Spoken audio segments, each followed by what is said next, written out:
Wow. People are bringing it this morning. Good morning. Good morning. I'm going to begin, beautiful to see you, Jack, with some passages and poetry that inspire me and I hope will inspire you too.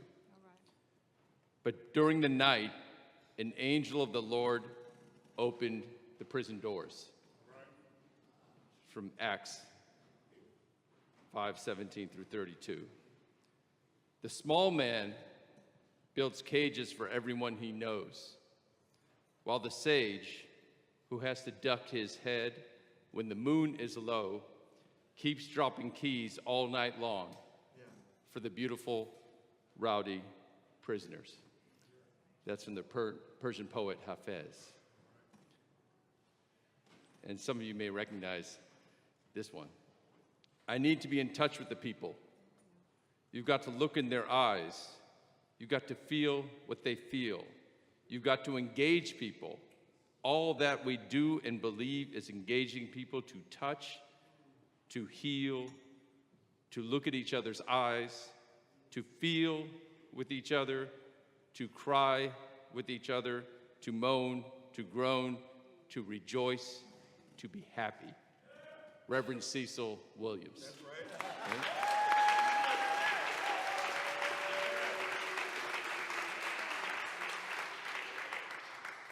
It is truly an honor today to be here at Glide, a place centered around inclusivity and collaboration, receiving people as they are, meeting people where they're at, and providing a supportive and safe space for people to keep moving on their path. In many ways, the mission and vision and values of Glide are similar to the values of the San Francisco Public Defender's Office, where one of our core values is love, and our vision is one where all of humanity, not some of humanity, but all of humanity is cherished.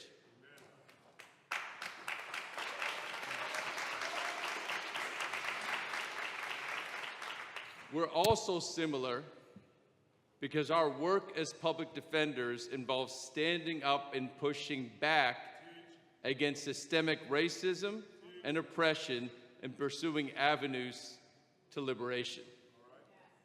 This isn't easy. Public defender work is hard, the stakes of our work are high, and people's lives and their families' lives are in the balance.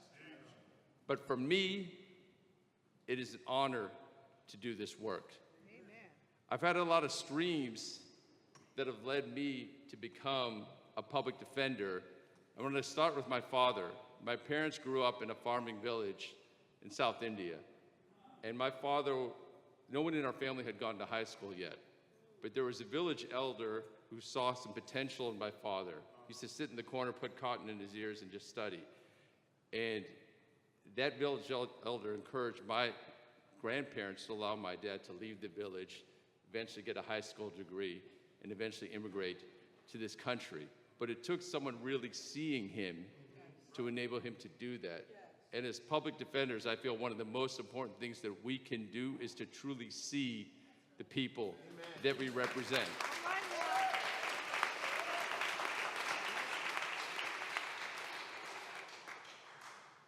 I later came to learn how this is part of a broader struggle. See, the Immigration Reform Act of 1965 only came about because of the civil rights struggle in this country. So these movements are actually, in many ways, interrelated. Another story I want to mention is that I had an uncle in our village in India who was accused of a homicide solely based on the caste that we're from. And I was talking with Freddie Martin earlier today about sometimes you see similar dynamics here where people are accused based on their neighborhood and based on their race. That's also inspired me. And, you know, a personal tragedy, when I was finishing up my law degree, my sister, who was one of the most vibrant human beings in our whole extended family, amazing dancer, star athlete, the last person in our family I ever worried about it, tragically passed suddenly when I was in my early 20s. And to me, one, it taught me the value of treasuring the life that we have, but it also, being that close to a tragedy and death that early in my life, gave me the courage to stand next to clients looking at life sentences and a greater ability to hold the suffering that so many of our clients have. And that work that I do every day, to me, is also healing work. Because I know the more we do for others, the more we heal ourselves.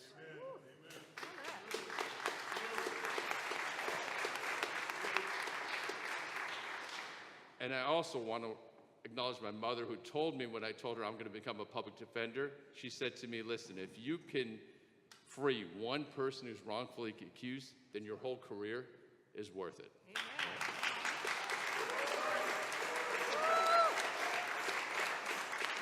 I was blessed to have some public high school history teachers who put my social justice instincts in a historical perspective.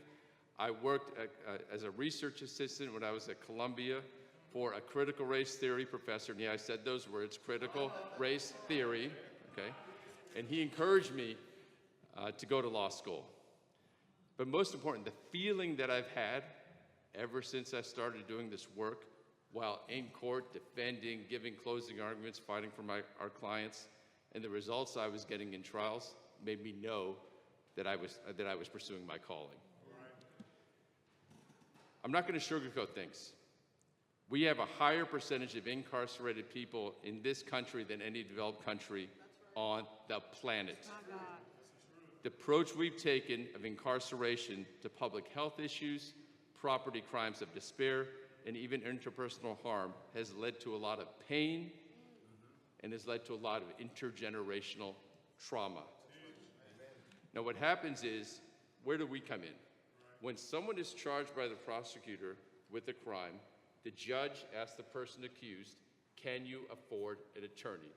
The vast majority cannot, and then the judge appoints the public defender.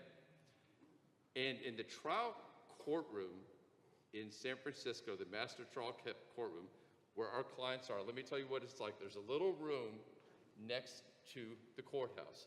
If you walk in there, in that room, there's about 20 people. 95% of them are people of color, majority black, standing in a small room, stuffed next to each other with an open toilet and a sink.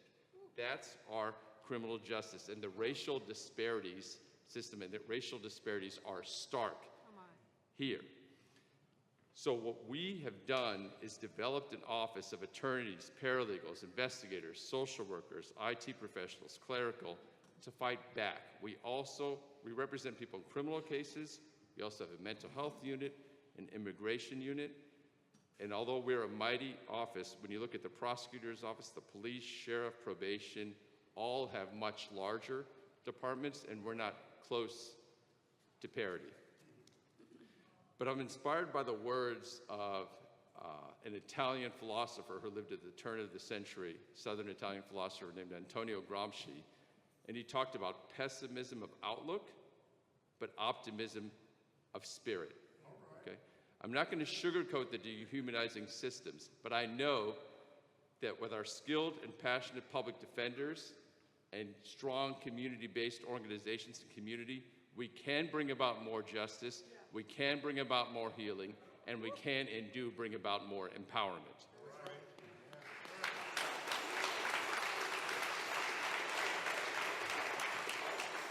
So while our criminal justice system is brutal, illogical, and harmful, our work counters that system with an optimism fueled by a belief in our clients. Let me give you an example of how this system is brutal. I was representing a client once who was walking through the woods, and he had a branch with him because he was in the woods. He sees a cousin of his on the street. Cousin's on a scooter. The cousin should be in school. So my client tells him, look, what are you doing? You should be in school. The cousin says to him, you can't tell me what to do. You're not my dad. So my client jokingly says, well, if I was your dad, I'd slap you with this branch. Doesn't swing it, but unfortunately, on the backswing, he scrapes the cheek of the cousin. Now, how is this addressed? A lot of it from our system depends on what neighborhood you're from and what your race is, right? In some neighborhoods, what would happen, the police would call the parents and sort it out. In some other neighborhoods, it would be maybe a misdemeanor. However, my client's an 18-year-old young black man, and what do they charge him with? A felony strike that carries years in prison. Okay? Now, what do? We have built a public defender system around the model of warriors, counselors, facilitators, and change makers. So when they charge that, what often happens is the district attorney will say, listen, you can go home, just plead guilty to this felony strike, and we'll put you on probation for 5 years. And that's a trap, that's a setup. Because what happens when that young person gets into a car and there's something illegal in the trunk of a friend of his? He doesn't know, but who are they going to point the finger at? The person on probation. Then you're looking at a situation where they can put you in prison without even having a trial. So we have to be the counselor to counsel that client to say, look, I know they're saying you can go home, but you can't take this deal. I know the judge wouldn't let you out. You have to let me work for you and fight for you to beat this case, right? But then we got to be strong enough to be warriors in the courtroom to actually beat the case and work on our skills of cross-examination and connecting with the jury and telling the story, right? So when we do that, we can get just results, but it is an uphill climb. Now, the change maker part comes in is once we get to the trial, we want it to be as fair as possible. So we've actually worked with our policy unit, community-based organizations. We partner with the Treasurer's Office to start a program called Be the Jury. In San Francisco, it used to be that if you had a financial hardship, you were gone. But I approached the treasurer and said, listen, there's a lot of money in the Bay Area. We should find some way to fund people who want to be on juries. So now today, because of our Be the Jury program, you'll get paid $100 a day if you would otherwise have a financial hardship. And that's created greater economic and racial diversity on our juries.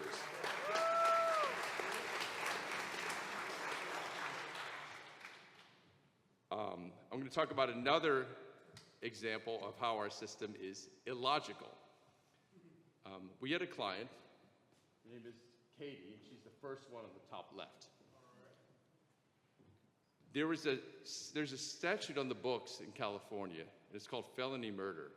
And there have been law students for years going to law school, reading about this law and saying, this makes no sense. You can actually have been a girlfriend driving your boyfriend somewhere. He goes into a store supposedly to buy something. You drive around the corner waiting to pick him up. Things go awry. The boyfriend had other intentions, maybe wanted to steal something, maybe rob. You didn't know about it. And in the confrontation, someone gets killed. You know who can get charged? The girlfriend who was in the car who wasn't even at the place when it happened. That's the felony murder law. We knew that was unjust. She was looking at a life sentence that spent years in jail. But what the criminal justice advocacy community, along with several members of our office, did is we went to Sacramento and we changed that law. All right. Now,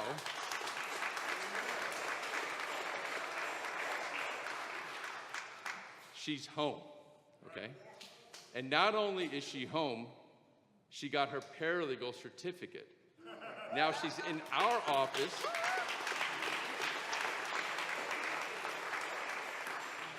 working in our clean slate unit, getting people's records expunged to alleviate the harm caused by records that's shutting people out of jobs, housing, visiting their kids' school. She's helping dozens and dozens of people every month. That's what it's like in our office. Our systems are also harmful because of the huge number of resources poured into systems of control like probation, parole, sheriffs, prosecutors, and police, when we have a vacuum of coordinated resources on the front end where they're most needed. People are concerned about the level of low-level drug dealing that's going on in this city, but some of our clients are young people, literally teenagers, undocumented, often victims of trafficking,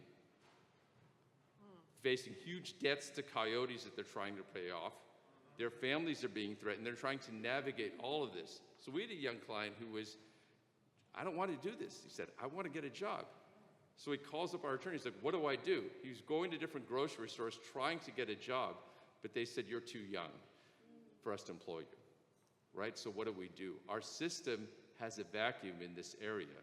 So what we did is we have a little stream going where we're connecting with other community-based organizations to try to find that infrastructure for these young people to get that ESL training, to get that job training, to maybe connect with City College, to find that pathway so that we can invest in people to move in a more positive directions, that we don't have to do the things that have been criminalized, but we need the resources for that to work.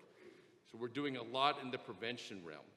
We have our MAGIC programs that serve hundreds of youth in our city with free programming, connection with the arts, backpack giveaways.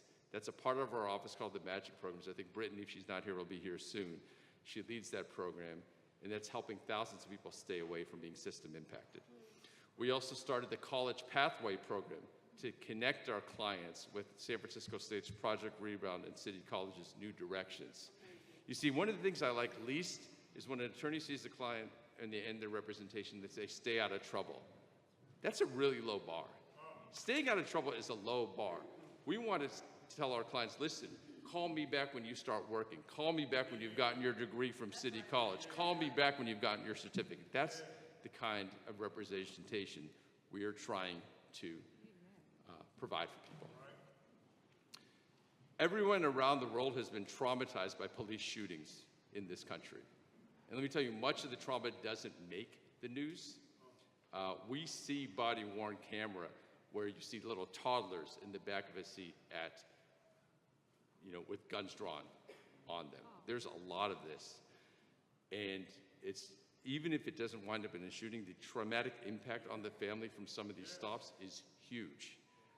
But because of the optimism and our belief that we can do something about it, our policy team, along with coalitions, including GLIDE, we had the Coalition to End Bias Stops. It grew to over 100 traffic safety and civil rights organizations, and together we urged the Police Commission to create a new policy limit to ban the police department from using certain traffic stops as a pretext for harassing people of color. That policy is now in effect. We have the first in the country, and it's having a huge impact for San Franciscans. We have some Know Your Rights cards with us today. So behind me, you'll see the faces of some of the people our public defender's office has had the privilege to serve. What a lot of these folks have in common is that the system is ready to throw them away, to cage them under a pretense of public safety, and leave none of them better off. But public defenders understand that many times, people are not guilty of the charges brought against them. Public defenders understand that people sometimes need multiple chances. Public defenders understand that people need opportunities. Public defenders understand that caging people is not a solution to poverty or addiction. Public defenders understand that sometimes people just need to be heard in order for them to feel empowered to make the choices that are going to have them overcome their circumstances. I did a trial in the first year of my son's life. It was very challenging for my partner Asha and the family because it was a 6-month trial. My client was facing a life sentence, and one of the things they were using against him were these letters that he received from his family and friends. And they were trying to say with those letters that was an indication of him being in what they called a gang. And being in a gang actually made what they were saying he did a life sentence. He kept all those letters, knowing they were going to use it that way. And I asked him, why'd you keep these letters? And what he said is, look, to me, my people wrote to me. That represents love to me. I know they're going to spin it a certain way, but to me, this is an indication of my community being there for me. This is about love, and I'm keeping those letters. We brought in a community expert to explain how navigating your community and extended family is often confused with being in a gang. And fortunately, the jury believed us, understood he got a great result, and he was released.